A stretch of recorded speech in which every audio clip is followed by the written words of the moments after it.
a big fan of Star Wars? Want to become your own Jedi? Check out my review of Star Wars The Fallen Order coming up next on Mumbles.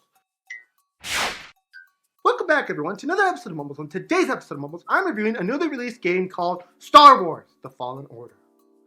But guys, before I get into anything about that review, I do have to ask you guys all a huge favor. If you haven't already, please do subscribe to the channel, ring that little notification bell, and drop the video a like if you enjoy the content. All of this helps the channel grow. It helps my video be seen by more people on YouTube. And just know how much I appreciate it from the bottom of my heart. Now, guys, that we got that out of the way, let's talk about Star Wars The Fallen Order. Oh! Star Wars The Fallen Order is a game that is available on Xbox One, PlayStation 4, and Origin.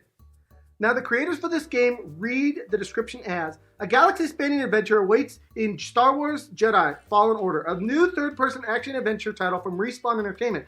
This narratively driven single-player game puts you in the role of a Jedi Padawan who narrowly escaped the purge of Order 66 following the events of Episode 3, Revenge of the Sith. On a quest to rebuild the Jedi Order, you must pick up the pieces of your shattered past to complete your training, develop new powerful force abilities, and master the art of the iconic lightsaber, all while staying one step ahead of the Empire and its deadly Inquisitioners. While mastering your abilities, players will engage in cinematically charged lightsaber and force combat designed to deliver the kind of intense Star Wars lightsaber battle as seen in the films. Players will need to approach enemies strategically, sizing up strengths and weaknesses, while cleverly utilizing your Jedi training to overcome your opponents and solve the mysteries that lay in your path. Star Wars fans will recognize iconic locations, weapons, gear, and enemies, while also meeting a roster of fresh characters, locations, creations, droids, and adversaries new to Star Wars. As part of this authentic Star Wars story, fans will devolve into the galaxy recently seized by the Empire. As a Jedi hero turned fugitive, players will need to fight for survival while exploring the mysteries of the long extinct civilization, all in an effort to rebuild the remnants of the Jedi Order as the Empire seeks to erase Jedi completely. So guys, in my own words, this is a typical Star Wars story. It is good versus evil. Your goal is to bring the Jedis back so that they can bring balance to the universe. And the Empire's goal is to destroy the Jedi so that they can rule the world. Or you rule the universe in this case. But guys, is it a good game? Let's find out. First, let's talk about the graphics, the soundtrack, and the control. First off, the graphics in this game. Guys, I'm playing this game on the Xbox One, and I absolutely 100% love the graphics in this game. They look great. Everything looks good. It looks realistic.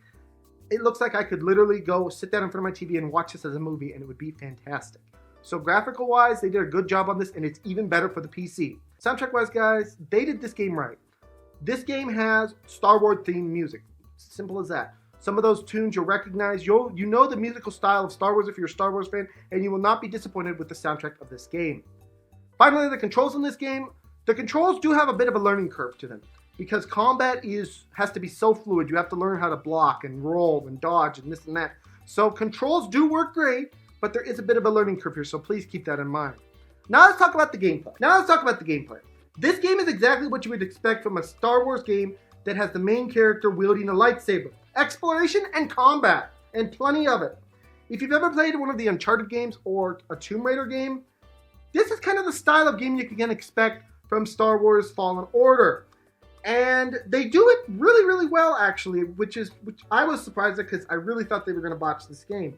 In Star Wars Jedi, The Fallen Order, you will jump, climb, and run your way through the various obstacles laid before you, as nothing will stop Cal from rebuilding the Jedi Order. This will put Cal in some situations in which he will have to be forced to defend himself by using his lightsaber and his various force moves. Combat plays out rather well in this game, and winning is not a given, no matter what difficulty you are on.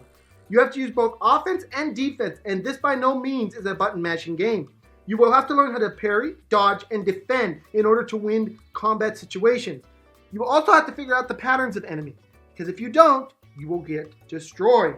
As you defeat enemies, you will level up and learn new and exciting abilities to help you become a stronger and better Jedi. Beyond this, there is also a lot of puzzles in this game that you have to use your force abilities to solve, and they sometimes do require some thinking. Things such as pushing around certain objects and putting them in a certain order in order to get things to work.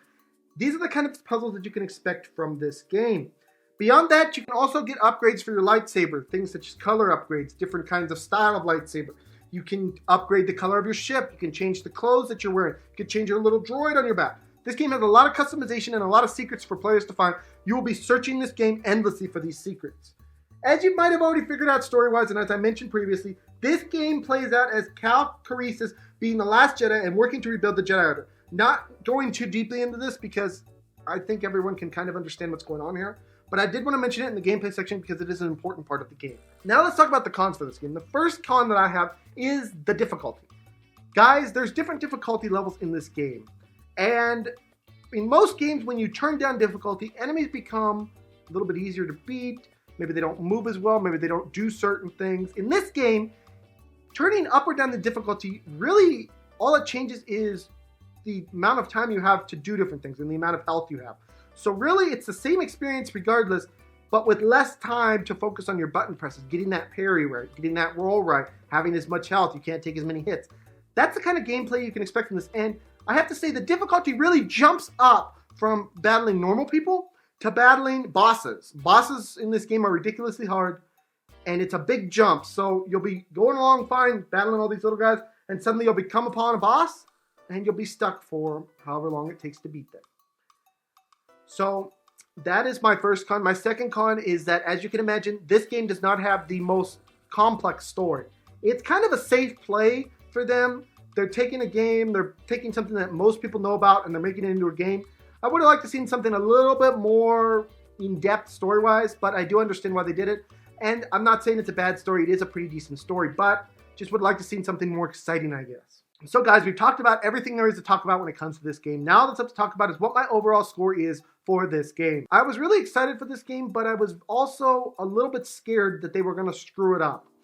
And guys, I have to say they didn't screw it up, which makes me very happy. But I will say that it could be a little bit better when it comes to the difficulty as well as some of the story parts of this game. They're a little bit guessable, which is a little bit disappointing, but by no means will take away from the great game that this is. On today's Mumbles review, Star Wars Jedi, The Fallen Order, you will receive an 8 out of 10 on our Mumbles review. It's a fantastic game for you Star Wars lovers out there, and it's one of the very best Star Wars games I have played in a very long time. So anyways, guys, this has been my review of Star Wars Jedi, The Fallen Order. I hope you guys all enjoyed this. Please smack the subscribe button, smack the like button, smack all those buttons. And I will see you guys all in the next video. Bye-bye, everyone. Take care.